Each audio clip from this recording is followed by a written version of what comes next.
A midlife crisis is more than just a cultural stereotype. It's a real psychological struggle that can surface between the ages of 40 and 60. Often triggered by aging, loss, or unmet expectations, it can actually lead individuals to question their identity, make impulsive choices, or abruptly abandon long term commitments. While not officially classified yet as a mental illness, the emotional and relational fallout is very real, especially for the spouses and families left behind. This podcast gives voice to those living through the aftermath, exposing the hidden pain, and seeking accountability, healing, and understanding. Thank you for joining us today on MLC Bomb Drop and Beyond. The stories and events discussed in this podcast are for informational and entertainment purposes only and should not be considered legal, medical, or professional advice. Any names, locations, or identifying details have been changed to protect privacy. Any similarities to actual persons, living or dead, or real events are purely coincidental. The information presented on this podcast is for informational purposes only and should not be considered as professional advice. Always consult with a qualified expert regarding any decisions related to your specific situation. The views expressed by guests are their own and do not necessarily reflect the opinions of the host or the podcast creators.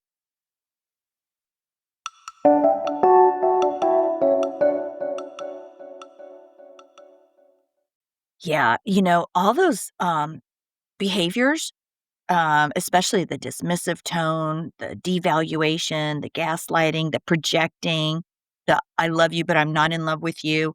All of those things are the typical bomb drop, you know, textbook.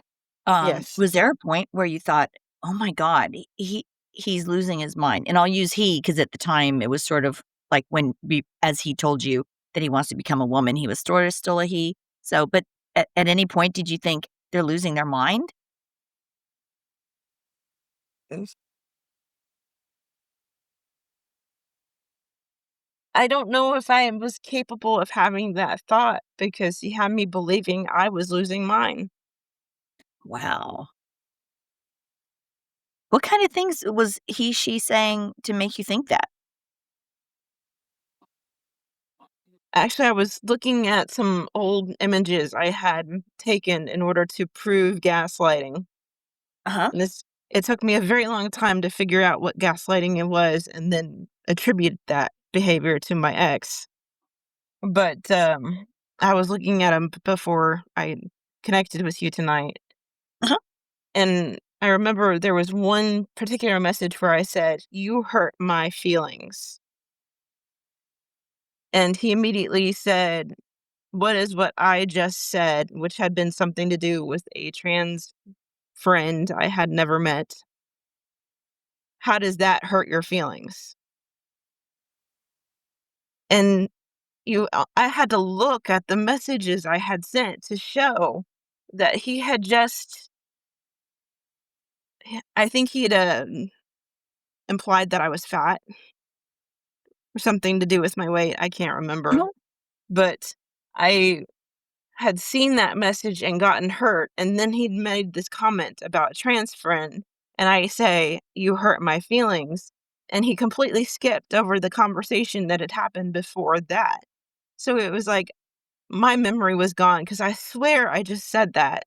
I swear I just said something where I asked for him to tell me that this is not a bad opinion he has of me, and then he says, "I didn't say that."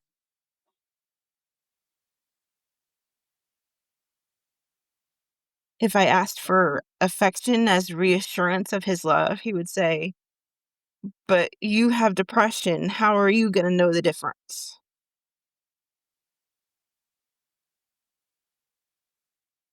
I mean, he had logic to throw at me, and I couldn't really dismiss the fact that maybe my perception and my memory is a little bit affected. But, it couldn't happen every conversation because I was getting hurt and offended by pretty much every conversation we were having. And I couldn't Uh-huh. even say, "You said X, and that hurt me because he would immediately say, "But I didn't say X. You just You misunderstood me." And now fast forward to now. Now you can look back and see that you were accurate in all those feelings and what you said, but you can see what he was doing.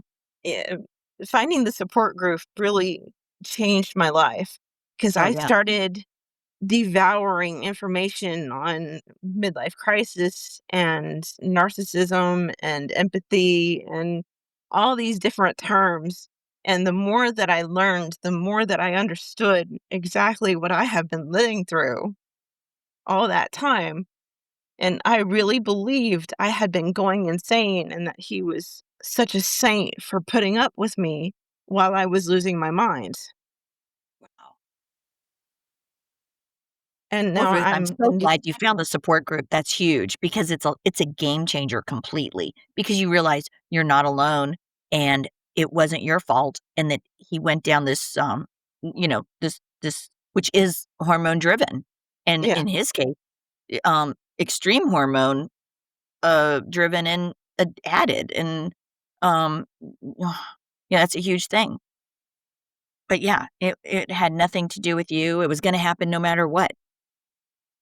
it took a very long time and a lot of tears before I could get to that point. I'm still sad and upset just thinking about it because it was such a horrible time, and he stopped being a parent, other than, saying he was gonna have a grand new life in the state that he was moving to, and how they have such great communities for people like him, and, he had talked my daughter into going with him, and then he asked for a line in the divorce agreement that says that if the parent is living with someone that is not married or related to them, they cannot have overnight custody of the children.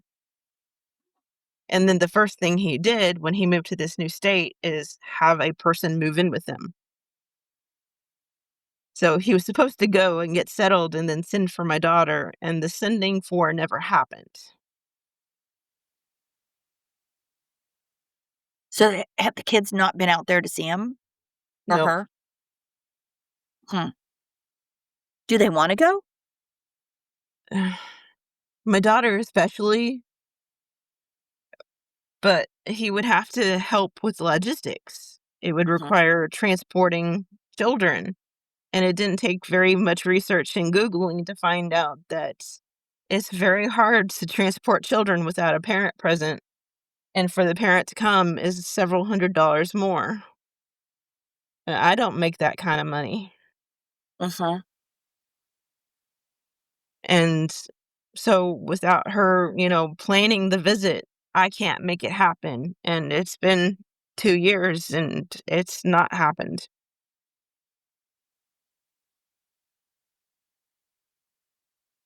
Wow. You know, a lot of folks in midlife crisis say, like a lot of left behind spouses will say that the spouse, when they had like at time of bomb drop and they might have had snake eyes or they acted like they were almost possessed the way they were behaving. Did you feel like that at all? Yeah. Did she have snake eyes? Well, I can't talk about the eye thing because I couldn't look at her. No, because she was driving, so she was looking straight. Yeah. No, I mean, at any time past the "I don't wanna be with you anymore," I could not look this person in the face. I was too badly hurt, Mm. and I had to keep it going for my children. I didn't want them to realize how upset I was and get upset too. I mean, they got traumatized enough by the process as it was without seeing me fall apart.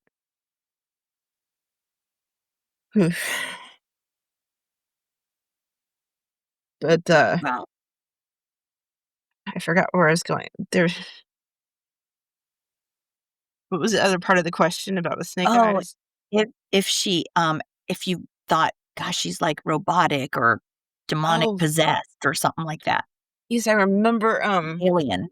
we have Friday night, dinners as a family, and this is a tradition that had been going on since we had children, And I remember sending a message that was very polite and straightforward about what to have for family night dinner. And she responded something, "I would rather eat a bullet than make that decision."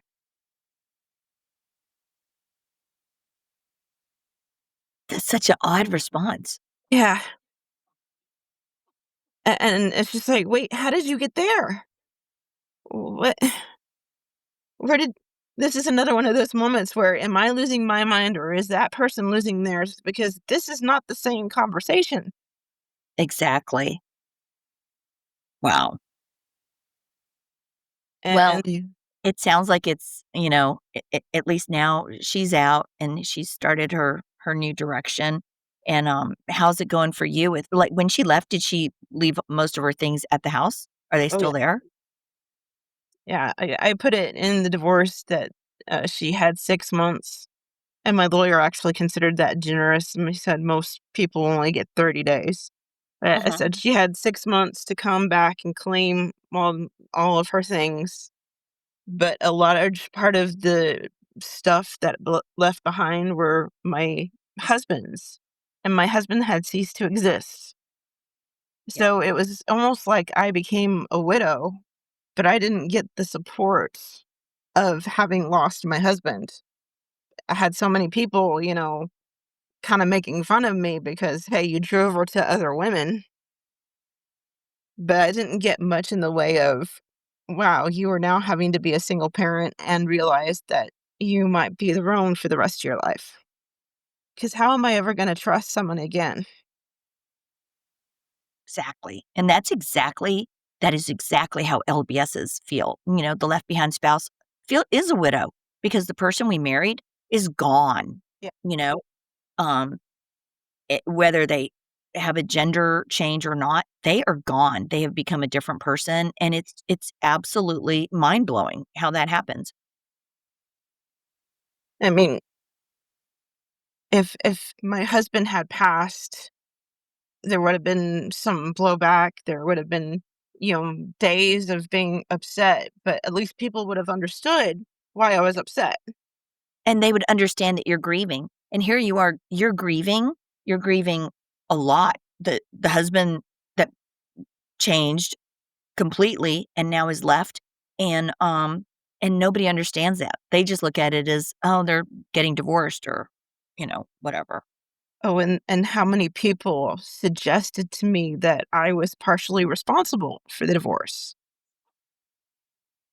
Like, he completely broke my heart and left me unable to function for several months, if not years, and you want me to take equal responsibility for that? Thanks, friend. Oh, It kinda gives a whole new meaning to, masochism, right? yep. I can tell you I certainly did not want to only have a marriage for 13 years and then find out that I didn't mean anything to my spouse.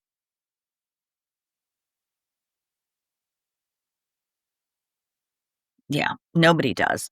That wasn't the intent when you guys got married. How long did you guys date before you got married?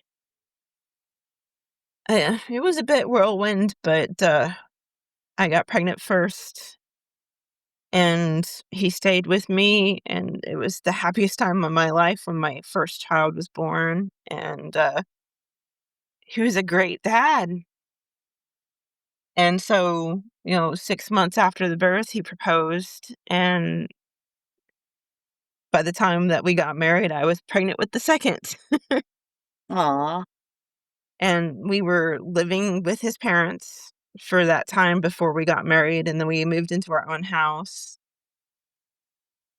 And it was at that point that I had the blood clot. And so it's almost like it became the end of an era from the time that I found out I was pregnant to the time that I had that blood clot. It seemed like things were going to be good. We were going to be a good family and a loving family. And then I almost died, and from that point on, I was crazy.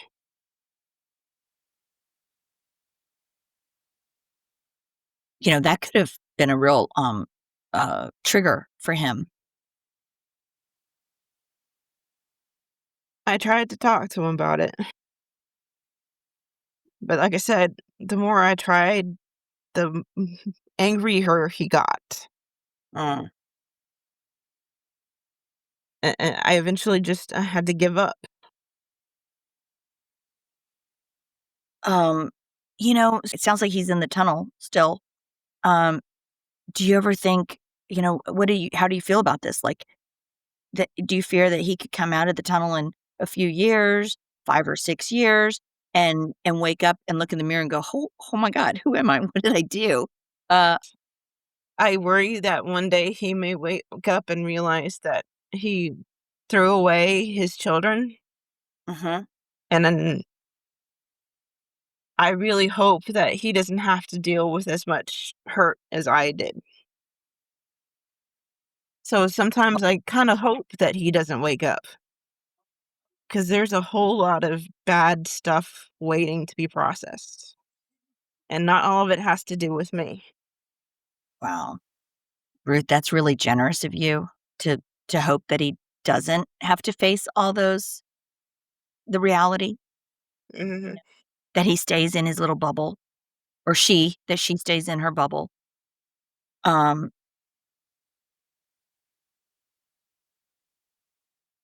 I recognize now that this is a narcissistic pattern, but he would often, like, start some sort of debate that got me upset right before we were supposed to go out to an event.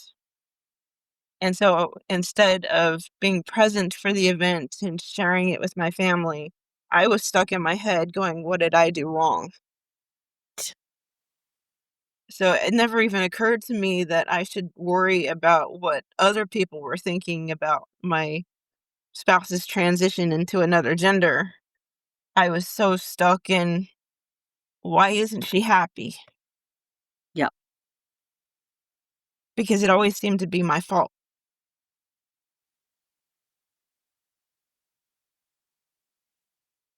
and that was the intent, Yes. and I'm so glad you see all that now, you know? Um, just the other day, it was this morning, I had this feeling of, or this, I don't know, an analogy. It's sort of like when you go to pick a puppy, like, let's say you go to the SPCA or you go to a breeder and you pick a puppy or a kitten and, you pick them and that's gonna become a member of your family, and then you find out they have some type of, genetic ailment or, some illness, and it's almost like that with, um, our spouses and partners, We go into it with meaning really well, and you just don't know that, "Wow, man, maybe I picked a puppy that had an issue I didn't see at the time," you know? Does that make sense? Yeah. You And are that's exactly offering what somebody happened. love, and maybe after you've opened your heart to them, you realize that they can't be with you in the way that you wanted them to. Mhm. And you've gotta decide, do I have enough love in my heart to keep this person going, to keep this life that is dependent on me? Do I have enough love to keep going through this problem, this disease?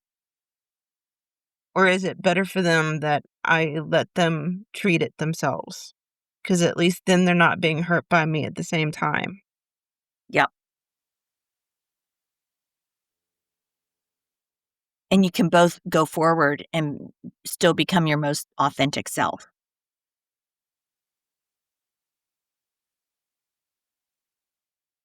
I don't even know what to think about her now. If she were a separate person from my husband, I wouldn't have a reason for opinion. Mhm. But I am now having to be both parents for my children, and I can't even give them a reason why. And I still have this every occasional consequence. Like, last week, I had a problem with the school because I do not have an emergency contact to give. So one of my children was in a problem at school, and they tried to contact me, and they couldn't find me because I was at work and I cannot get phone calls. And so my child had to stay at school and be upset. And I'm asking the school, why was my child upset? And they're pointing back at me. You should have been able to answer your phone and come get them before they dealt with that. It's like, if only I had a husband, there should be another parent or a grandparent available for this. Right. And it sounds like you have no contact with his parents, and how about your parents now? I have not spoken to them since I left the state, way back when he gave me the cash and said goodbye. Oh, okay. Wait, That you was haven't spoken to his parents or your parents since then? mine. I have not Oh, spoken to my family in over a dozen years. wow. So do they even know that what's going on? I don't think so. I doubt it. Mhm. Is it are you in a situation where maybe you should reach out? No. Mm. This has brought up a lot of things, the research of narcissism and the realization that I have had other narcissists in my life, and coming to the realization that I am the scapegoat for the family, where I was until the point where they tried to take my kids and I cut contact. Oh, right, okay. Wow. So do you have a local support group of friends, neighbors, colleagues? I have coworkers. Oh, good, okay. I I have the same problem with them that I have with other relationships, namely that I can't trust. I'm trying to heal myself as best I can for my children's sake, but who I have with me is basically all I'm going to have. I can't open myself up for a new person, not even of a friendly type. Mhm. I will be kind to anybody, but I cannot open new relationships, new friendships. Yeah, There's not that's enough left. right. It's so hard to trust. This is person kept telling me all the way until they left the state, "I love you. I'm always going to love you." And at the same time, they're saying things that they should know would absolutely wreck me.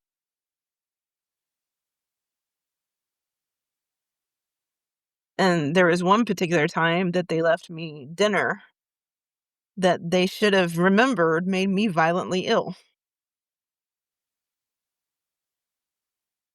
I actually Wait, took a bite of it because I was sick. they made you dinner that they knew that was gonna make you sick? Yes, or they Wha should have. They seem to have forgotten. Huh. Their minds are a blur, a fog. Um, We had that conversation a lot where I would say, "Why did you do that? You knew better." And her response would be, "When did that happen?" hmm. But she would get offended at even the implication that there might be something wrong with her memory. Mhm. Mm. Yeah, and I think that's normal. That's their brains are just a fog, and they just don't realize. That was another thing that made me so confused for so long. The discussion was, "I'm going to become a woman because that will make me happy." But she wasn't. And then, "I'm going to end this marriage because that will make me happy." And then months after that, she talked about biting a bullet.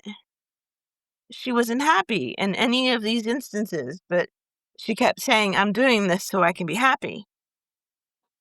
And I couldn't understand how she could have both things happening at the same time. How she can be so very happy that this is gonna be her future and so depressed at the same time, but not upset at hurting me. That she was almost gleeful about.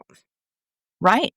And that is so common, and that thank God you found the right group because, yeah, that is exactly how they act, and it makes no sense to the average rational person, but it is what it is, you know? It is, and it's horrendous. It's a horrible feeling to be discarded like that, with no care whatsoever. I think those words, "Hey, girl, sorry for the way things turned out," I think those will echo in my head. Is that the biggest gaslighting in history? Yeah. And then, like, a few days after that, she said she never apologized.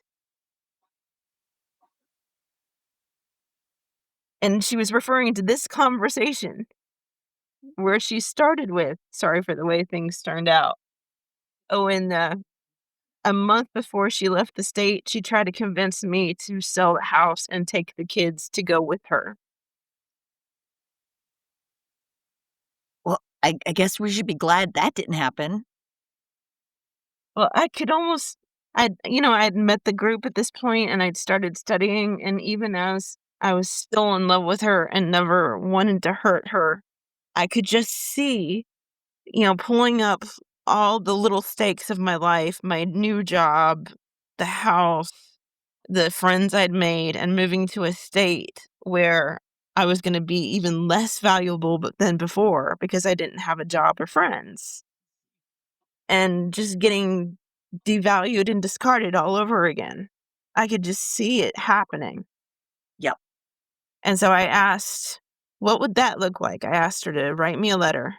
Tell me what this new future of ours would look like. And she spent 2 pages talking about herself. Do you know what she never said? Wanna guess? No. She never said sorry. She also never said, In "Because that I 2 love pages? you." Wow.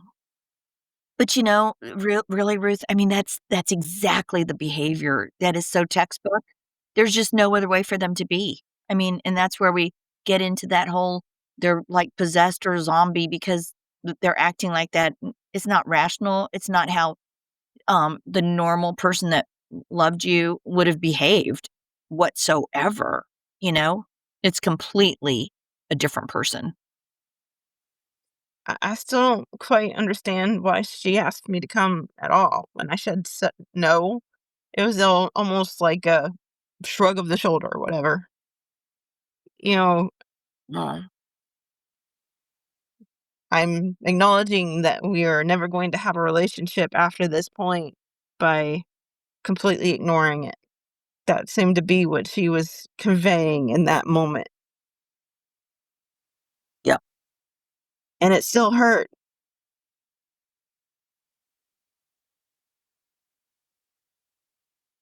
Well, now you guys okay, that was like 23. So I guess it's been almost 2 years that she's been out and you're Yeah, divorced.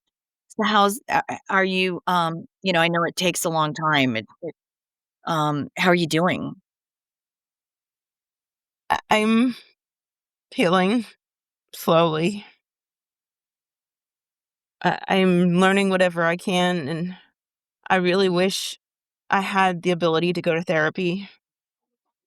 I'm doing what I can by reading stuff and watching videos. YouTube is such a strange uh, source of information, but there are so many people out there nowadays that will talk to you about what narcissism is and how to handle narcissism. And I'm just now reaching this point in my life where I think I might could interact with a narcissist without breaking down in tears or, trying to kiss the ground in front of them. I think I could actually have a conversation like a normal person would. Mhm. And it felt like it took a very long time to get to this place where I could have a conversation with a stranger and not have them realize that I'm half gone in a zombie state.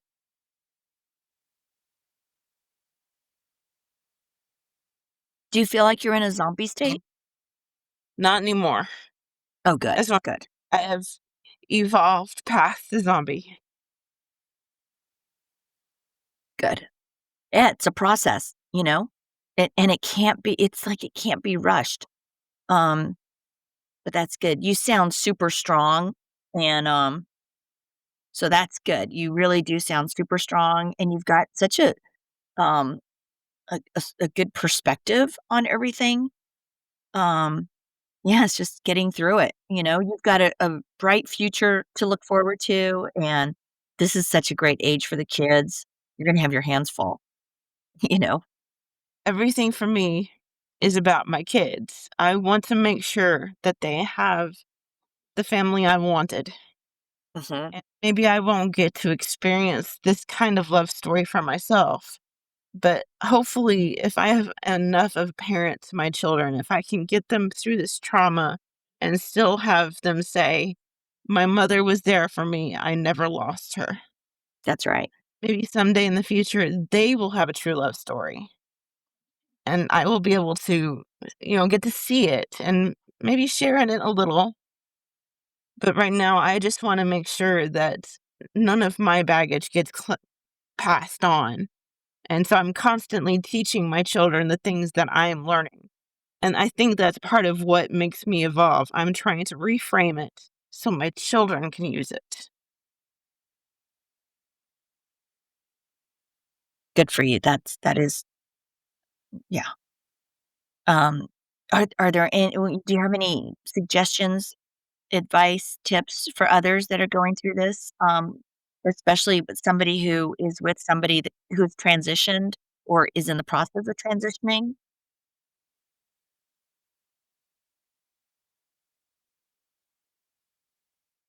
You're not going crazy? Maybe I say the biggest advice would be remember that you have your own thoughts and your own, feelings to take care of, and you might need to take a step back and say, "Who is going to be served best by us staying together, and who is going to be served best by us being apart?" And just being honest with yourself that maybe being apart would be a better reason, but that doesn't mean that a person can't survive a partnership with someone who transitions. I wanted to be that person for my ex. I hoped that one day I could stand up and say, "I made it through the transition and we are a stronger couple for it." And unfortunately, it didn't work that way for us. And maybe part of that was my fault too. Well, just remember it didn't work that way right now, but you don't know what's down the road in 10 years, you know? You never know. Be able to trust her again. Mm, I spent There was so many things that were said with the intent to hurt me. I mean, there are still hurtful things that get said to me on an offhand, or things that are said to my children, or I'd say my ex doesn't really speak to the boys. He speaks to the non-binary middle child sometimes, but sometimes things will get passed on to me through that child, which I think are meant to hurt me, but I can't react to it because I don't wanna hurt my child's feelings, and it's not right. their fault for passing on a hurtful statement. And that again is typical MLC behavior. Um, yeah. I saw a post today that, um, for example, a spouse that announced to the kids that something about getting married and around Thanksgiving of this year, and that was intended to hurt the original spouse. You know what I mean? Well, I mean, They just remember I talked about Mother's Day? Yep. Hmm. It was only, what, 6 months past the time she left in August. This was the May after, and she brought her new girlfriend. to the party with my children Uh-huh. and my children's friends, a person that is obviously trans, and I did not know that this person was trans until they were sitting across the birthday table because it was also my daughter's birthday. I had to deal with all those realizations while smiling at my children. Wow. On Mother's Day. This should be On your Mother's day. Day. Yes, I did not get a day because we moved the birthday.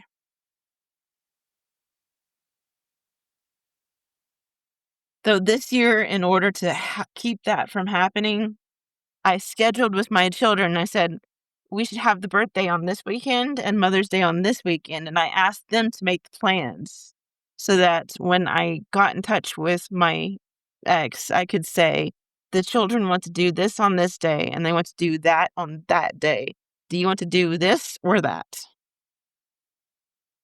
And that way I still wound up with having a Mother's Day celebration with my kids, and my child still had a birthday with both parents.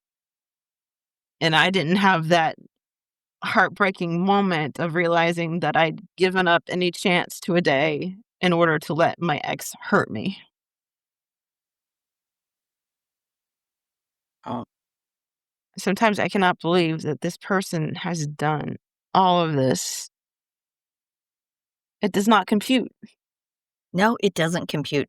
You're totally right. It does not. It never will, you know? That's what's, just so shocking and unbelievable, Ruth. Yeah. It's, like you said, it's almost possession. Oh, I could tell you one of the things that really upset me. Um, they planned a trip to a local attraction, an outdoor park. And it's a park that I liked and had been to many times, but she had not shown much interest into it. But she told me she's gonna take my kids to that park, and then on a second thought, invites me to go. And I agreed, so she picked me up after work, and we're on the road to the park, and I realize she's got music playing. And this is a person that in the past hated the fact that I played music in my car. Anytime that we were in my car, she would turn my music all the way down until I couldn't listen to it because she hates music in the car. Now we're sitting in her car and she turns to me and she says, I made a playlist. And this is the person Wow. that wears my husband's face and she likes music. And I kind of wanted to go full exorcist at that moment. How was Who the are you? playlist? Well, it was like, I think it was that one musical that I do not like, the the Genetic Opera. The Do you what? know that one? There's a Genetic? musical that's something the Genetic Opera. Oh, I don't know that one. Okay. It's a bit dark, Oh, okay. like, the Phantom of the Opera, but Even darker? yeah, edgier, Oh, I guess. okay. I don't know It is that. the one musical I do not like, Huh. and I And remember that was her playlist? there Oh was a my song gosh. of that on her Wait, playlist. did she know that you, like, didn't care for that? I have no idea, Oh my gosh. Wow. And that's what it was? Wow. and the rest of the playlist was all, like, teen girl stuff. Huh. Like, the same kinda stuff my daughter would have listened to, Right. and there would be times when they were having a conversation where it's like, this is actually a teenage girl, like a sister to my daughter. More than a parent. Yes, Mhm. and that is a huge worry Mhm. because a teen Wow. sister cannot order things off the internet, but a parent can.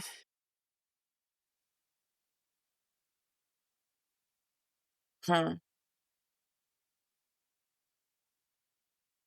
Wow. I'm not sure she knows the difference between those 2 roles, between sibling and parent. Yeah. Right now, Well, typically it's all about them anyway, right Yes. now, you know?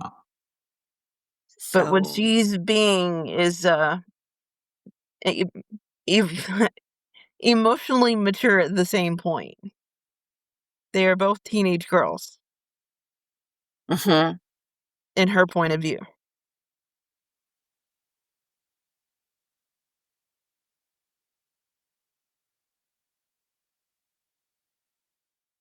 Well, Ruth, I'm really glad you found the right support groups, online. I know there's a lot. Thank you for sharing your story today. Um, I hope it's helped you in some way, and, I hope, that you're getting support from the show and I guess from the support groups, which is great.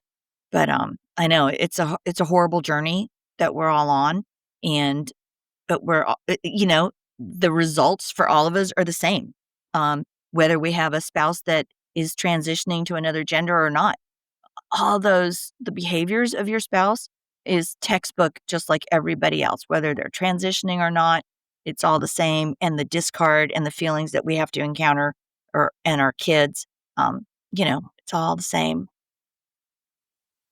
Yeah, I've had a couple of people say that the MLC might have been exactly what happened, but I cannot say that this person became a trans female because of an identity crisis.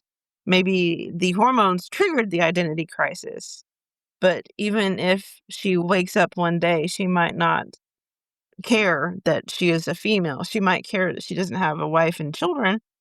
Exactly, yeah, and that's a really good, uh, point. You know, he became female, like maybe that was his thing to do first before the midlife crisis thing hit. But the behaviors, I guess definitely at bomb drop and after or Mhm. textbook, you know. Wow. All righty. Well, so thank you, Ruth. Thanks so much for joining us today and sharing your story. Um, and we can see that you really are a strong woman and you're going forward and obviously a great mom for your kids and that's um, thank God they have you for that. So thanks for being here and sharing your story with us today on Bomb Drop and Beyond. Hey, thank you. Thanks again for joining us today, you guys. Um, so I'll just summarize here again the similarities, like this overlap with midlife crisis. You know, there's similarities like identity upheaval, impulsivity, sudden detachment from the family. But in this case, the transition is often an authentic step. The MLC, when somebody's going through MLC, that's a panic response. But together, they amplify shock and relational fallout. And as you heard from Ruth, the practical impact is the same, divorce, finances, custody, betrayal trauma, um, it just goes on and on. Gender transition and midlife crisis are not the same, but when they collide, families shatter. And that is what happened here. And, but it sounds like Ruth is stronger and her kids are just so lucky to have her, have one parent that is fully there for them, especially in their teen years. Super important. So again, thanks for joining us today, you guys, on Bomb Drop and Beyond.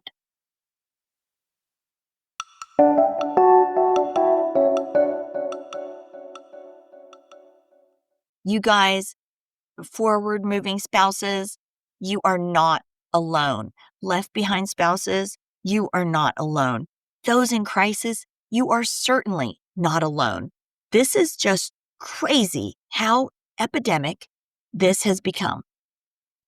I have a waiting list now of people from around the world that I'm trying to get to. And if you've been through a midlife crisis or been impacted by someone else's and you want to share your story, I'd love to hear from you. Hang in there, you guys. I will get to all of you. Please reach out to me at mlcbombdrop@gmail.com and visit us on Facebook and Instagram, MLC Bomb Drop. Um, and just remember, your voice matters. Your story could be the one that helps someone else feel seen. It could help someone else feel heard. And it will help somebody else feel understood. You are not alone, no matter where you are in your journey. If the bomb was just dropped, the earthquake just happened, if you are 7 or 8 years in and you're coming out of starting to wake up and awaken to this, um, you are not alone. It's sad that this is epidemic, but we're here to provide support. So until next time, take care and live authentically each and every day. Thanks again, you guys.